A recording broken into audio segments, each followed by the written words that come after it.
The International Criminal Court is now in session. L'audience de la Cour pénale internationale est ouverte.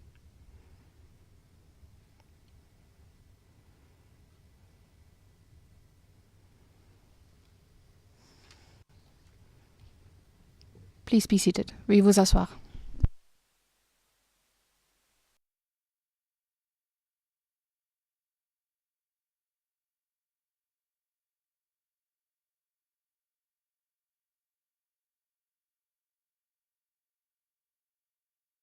Duterte est maintenant ouverte. Je souhaite la... Good morning. I would like to welcome everyone inside and outside of the courtroom. Now, before we start with today's initial appearance, I would like to remind you that the Chamber has authorized video recordings and the taking of photographs. Please go ahead.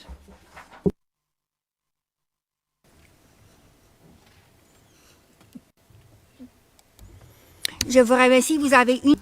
Thank you. You have 1 minute to take photographs and record videos.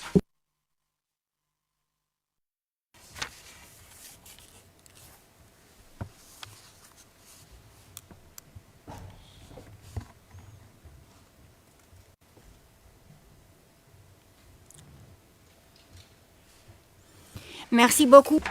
Thank you very much. Court officer, could you please call the case? Thank you, Madam President. Your Honours.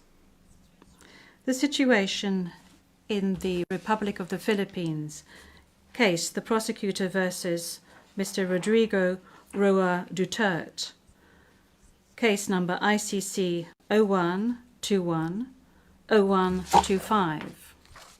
And we are in open session. Merci beaucoup. Thank you very much. I will now ask the parties to introduce themselves, starting with the Office of the Prosecutor.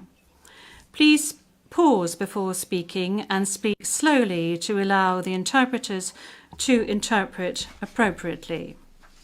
May I ask you to introduce yourself and to confirm whether the list of your staff that I received prior to the hearing is correct, Mr. Prosecutor? President, Your Honours, good morning. The list is correct. Once again, Deputy Prosecutor Manjay Niang to my left, trial lawyer Edward Jeremy behind us, trial lawyer Robin Croft, international cooperation advisor Chantel Daniels, and our very able case manager Grace Go. I'm Karim Khan, the prosecutor. Merci beaucoup. Thank you very much. I now turn to the counsel for the defense of Mr. Duterte.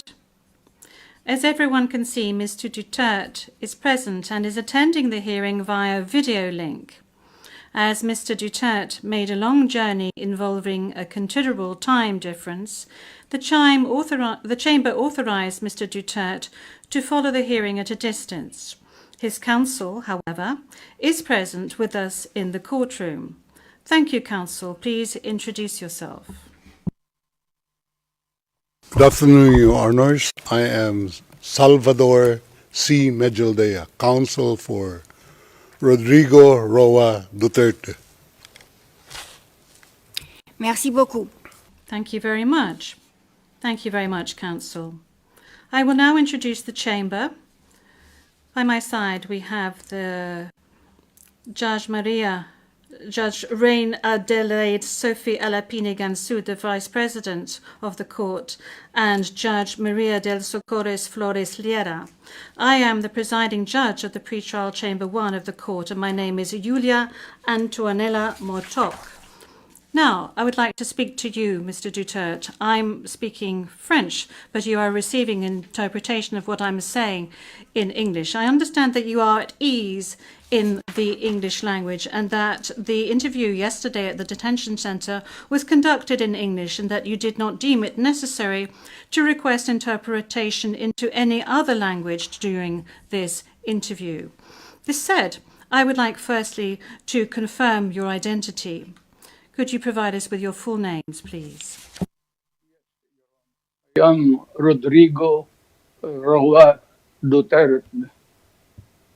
That's my... J'entends pas. First middle name is Roa. His surname is Duterte.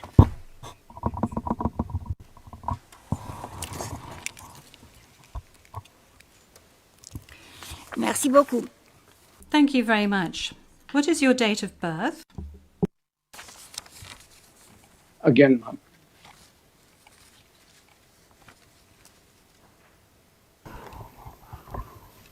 Can we request that the question be repeated? I don't think he heard it. Thank you. Repetition from the English booth. What is your date of birth? Yes, thank you very much, Counsel. I was asking quite simply of Mr. Duterte what his full names were, and then I subsequently asked him what his date of birth was and what his place of birth is. Is that all right, Counsel? Yep. Of course, I do. My birth month and year day is March 28, 1945.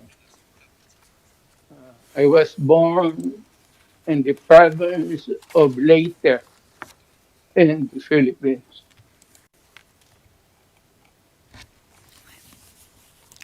Merci beaucoup. Thank you very much.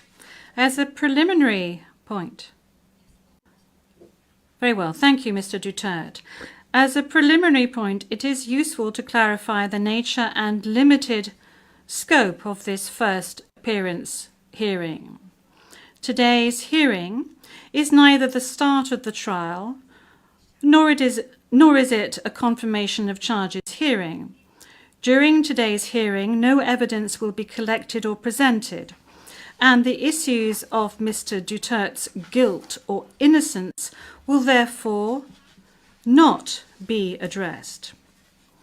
In accordance with Article 61 of the Rome Statute, the Court's founding treaty, and Rule 1211 of the Rules of Procedure and Evidence, the main purpose of this initial appearance is to answer 3 questions. Firstly, the Chamber must ensure that the person who was the subject of the arrest warrant has been informed of the crimes of which he is accused. Second, the Chamber must ensure that this person has been informed of his rights as recognised by the Rome Statute.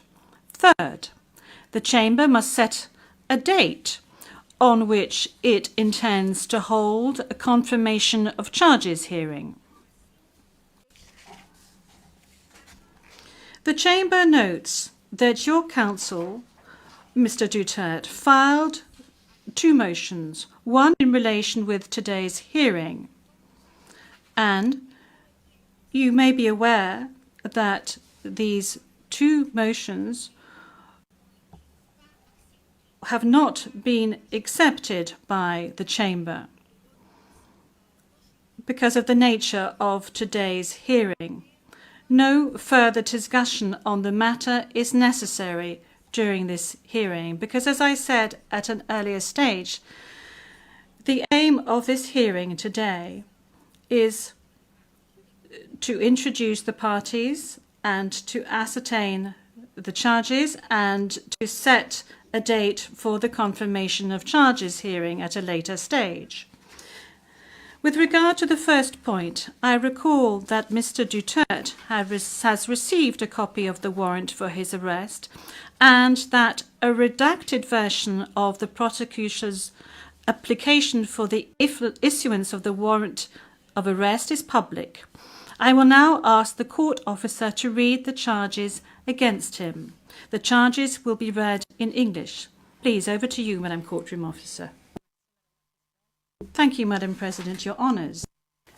On 7 March 2025, Pre-Trial Chamber 1 concluded that there were reasonable grounds to believe that Mr. Duterte is criminally responsible pursuant to Article 25(3)(a) of the Rome Statute as an alleged indirect co-perpetrator for the crime against humanity of murder pursuant to Article 7(1)(a) of the statute as follows.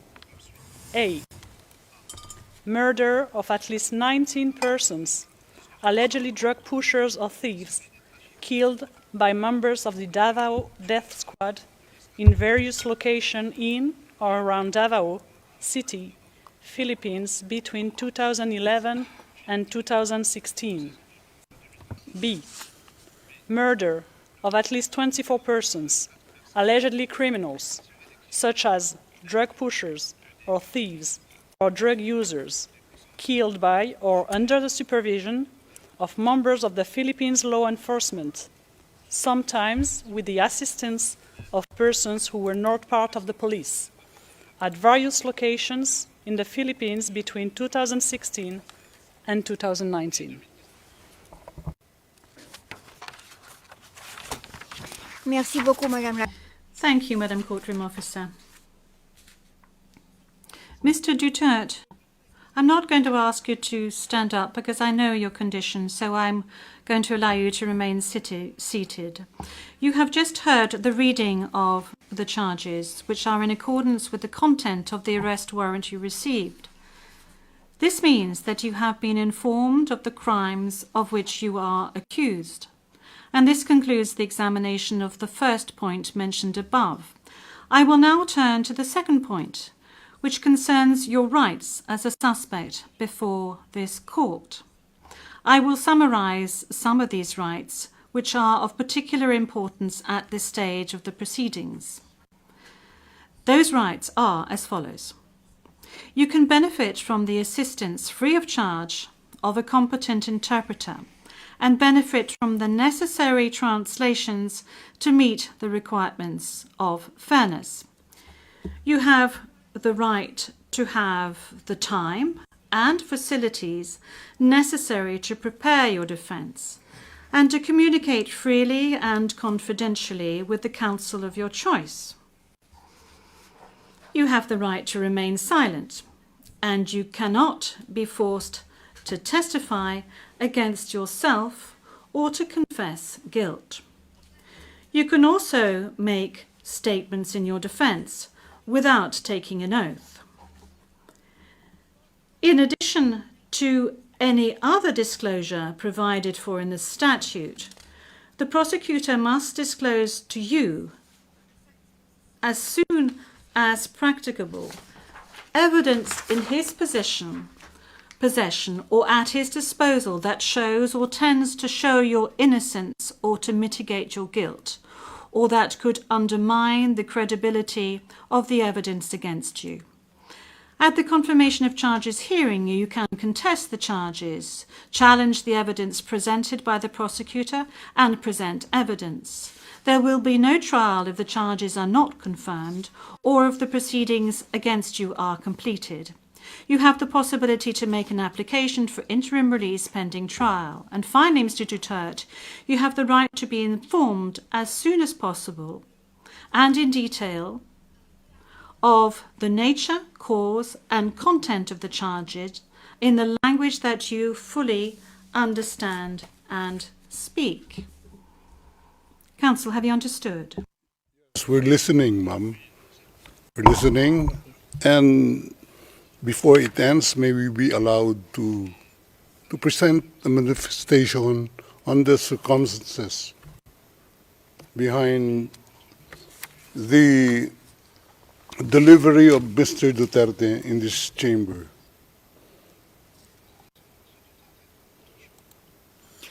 Oui, Maître, je dois d'abord demander... Yes, counsel.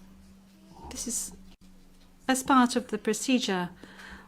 And as we've said since the very outset, I need to ask Mr. Duterte himself to make observations as to the condition of his surrender to the court and the conditions of his detention at the detention facility of the court since his arrival.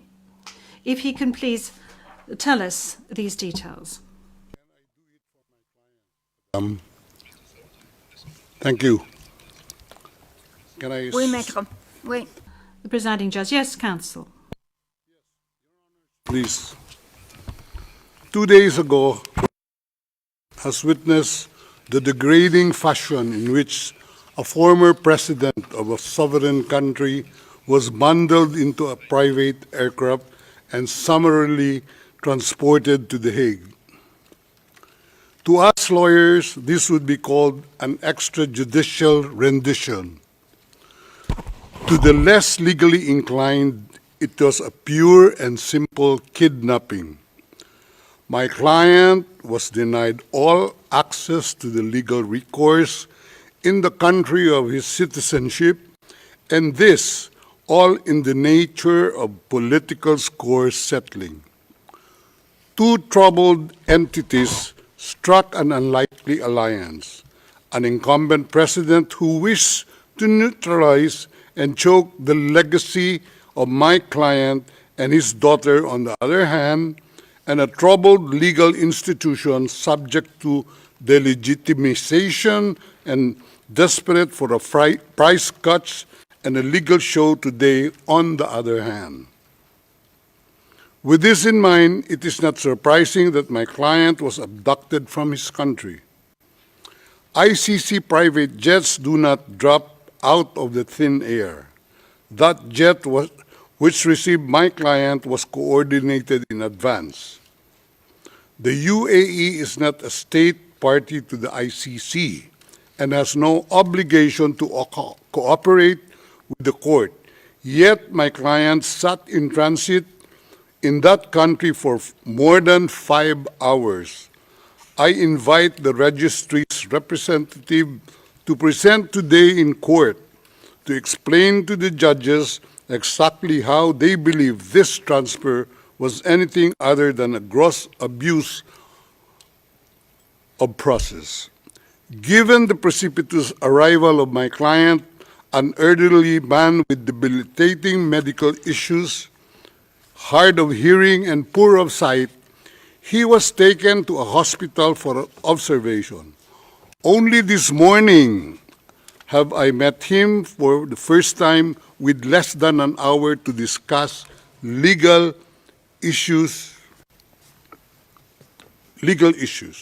I have not been able to present him with a hard copy of the arrest warrant because we were not supplied with such. I have not even been able to explain to him what the prosecution requested when seeking the issuance of the arrest warrant. This is because the chamber only established a redacted version of the prosecution request last night. Other than to identify himself, my client is not able to contribute anything to this hearing. Most importantly, he is not able even to tell you that he has been informed of the charges as contained in the arrest warrant for a reason more pertinent to which I alluded in my written request to this honorable pretrial chamber this morning, and which is confidential in nature. Accordingly, I repeat my respectful request, which was rejected this morning, to postpone the substantive aspect of this hearing to the next week, when I will have the opportunity to sit with my client and to explain to him what a confirmation hearing is and what the disclosure is, and how the prosecution alleges that he committed crimes. I thank the court for its attention and regret to say that I do not have instructions to continue my submission any further today. Thank you.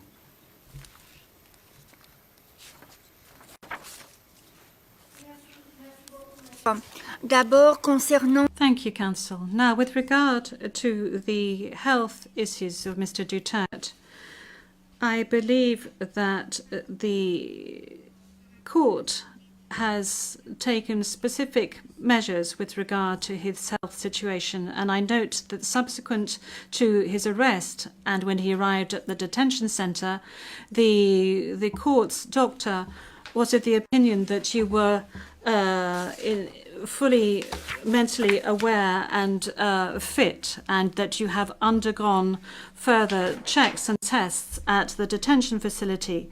And when you broached health matters, that's saying that you were not able to come to the hearing, the doctors who consulted with you were of the opinion that Mr. Duterte was not in a position to come to the hearing physically, but that if he gave a written permission, he would be able to take part via video link. Now, that is with regard to the health matters that you just mentioned. They are very important, especially concerning the matter of age.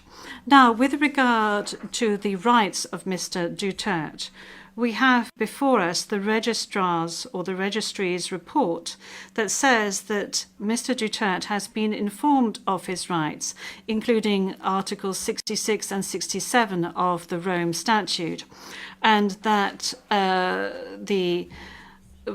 that he is aware of his rights and that he is also aware of the charges against him. We have before us the report of the registry saying that he was also aware of the warrant of arrest in the English language and that he is very well versed in the English language.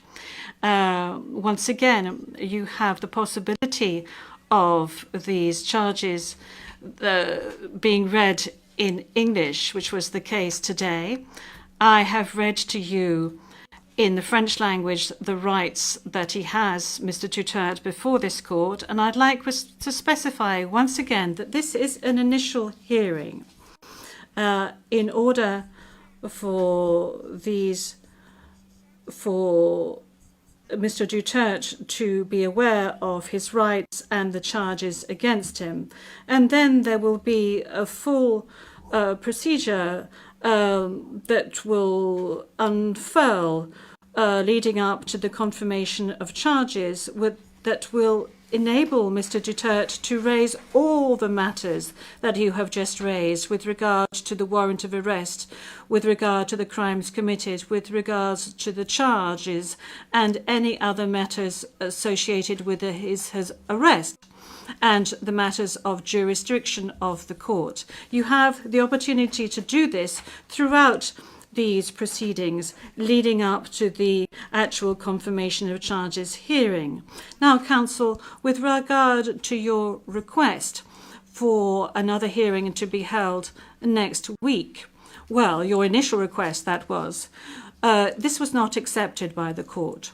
Now, you have seen the two decisions of the court that have been disclosed to you, and you are aware of the fact that these two decisions were refused. And this is by dint of the fact that this first initial appearance hearing does not need much preparation, as I have said to you on a number of occasions. I am now going to move on to the third stage, which is to set the date for the confirmation of charges hearing. After assessing all factors, including the need for the parties and participants to adequately prepare, as well as Mr. Duterte's rights, including his right to be tried within a reasonable time, the date for the commencement of the confirmation of charges hearing is September the 23rd, 2025. I would add that in accordance with Rule 1217 of the Rules of Procedure and Evidence, this date may be postponed by the Chamber depending on the progress of the proceedings, either on its own motion or at the request of the prosecutor or the defence. Before concluding this hearing, I would like to inform the parties of the next procedural steps. First, I would like to recall that in accordance with Rule 1212B of the Rules of Procedure and Evidence, the Chamber holds status conferences to ensure a small exchange of information under satisfactory conditions. These conferences are organised either ex officio or at the request of the prosecutor or the defence. Secondly, a set of decisions will be taken in a timely manner to ensure that the proceedings progress smoothly and expeditiously. More specifically, I am referring in particular to a decision on the arrangements and procedure for the disclosure of evidence, and a decision setting a timetable for the disclosure of evidence in such a way as to ensure orderly and efficient disclosure between the parties. In this regard, the Chamber orders the prosecutor to begin disclosing today the information on the basis of which the warrant of arrest was issued, and to complete this disclosure no later than within the next 7 days. The Chamber will also issue a decision on the participation of the victims who, according to the statute of the court and to the extent permitted by the Chamber, are authorised to present their views and concerns at this stage of the proceedings. We have come to the end of Mr. Duterte's first appearance hearing. I would like to thank all the participants in this hearing, the interpreters and the stenographers. This concludes today's hearing.